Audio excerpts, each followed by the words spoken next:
Hello guys, welcome to my vlog, Good Chismis Vlog. May good chismis po pala ako sa inyo. Kayo po ba ay interesado na malaman kung paano mag-compute ng board feet ng kahoy, katulad ng coco lumber na kailangan nyo po sa pagpatayo ng bahay?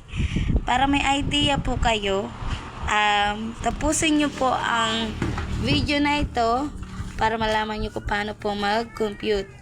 And let's get started. Ang Good Chismis Vlog, layunin nito ay may share ang experience na maaaring makatulong at mag-share ng mga game apps na naka-earn ng real money at pag-review ng item upang makatulong sa pagbili ng product.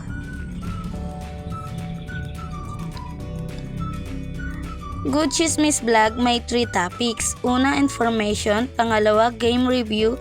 Pangatlo, review item or product.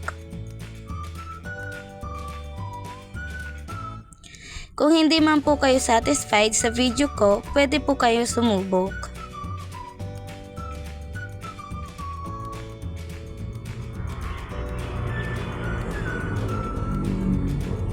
Simulan na natin ang video. 1, 2, 3, go!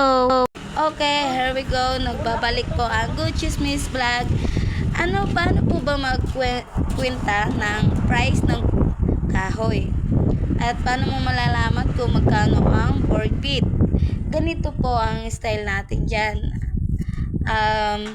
Depende po sa pangangailangan nyo ng size ng coco.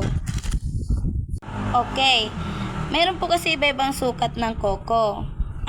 Meron po tayong tinatawag na 2x2 by 8. Ang 2x2 by 8, yan po yung size ng coco. Yung 2 is yung kapal ng kahoy. At yung by 2 is yung lapad po niya. And yung by 8 is haba po. Yan. Tapos, edi okay na po. Nakuha nyo na po yung size ng kahoy na gusto ninyong bilhin. And then, after po nun is 2x2 by 8, i-divide nyo po siya sa 12. Lahat po yan, kahit ano pong uri ng kahoy, divide 12, and then, equals nyo po siya. Pag in-equals nyo po siya, is yun na po yung board feet ng kahoy. Pero hindi pa po yun. Bago nyo po makuha ang price, i-equals na po siya sa board feet ng kahoy, equals is ita-times nyo po siya sa kung magkano yung bentahan. Kung are is 25 board feet. Pag 25 board feet, 2x2 by 8 divide 12 times 25, magkano po? Ang kalalabasan po niya is 67 po siya. Yan, ganyan po siya kasimple. Then, ganun lang rin po yung pag-compute nyo sa iba pang price ng kahoy kung gusto nyo po siya malaman. Pero, kung ano po talaga, kung gusto nyo talaga ng tama yung presyo na kukwentahin nyo, kasi iba-iba po ang presyo yan, mas maganda po maglista na lang po kayo ng price bago po kayo bumili para budget na po talaga siya. At ganun lang po siya kadali mag-compute kung paano po ang price ng coco. And hanggang dito na lang po.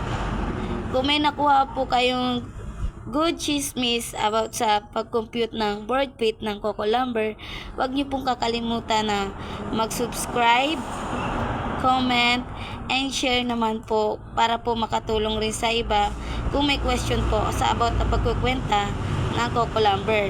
And take note po, sinashare ko lang po ito dahil sa experience ko rin po sa aking trabaho. And yun lang po, maraming salamat. Bye-bye, lagi po mag-iingat. Ito po si Good Chismis Vlog, basta sa chismis, asahan mo. Bye-bye. Kung nagustuhan mo po, baka naman ka-chismis, maaari mo i-subscribe, comment, share, at baka pwede mo rin i-click ang icon bell para lagi po kayong updated sa new video ko.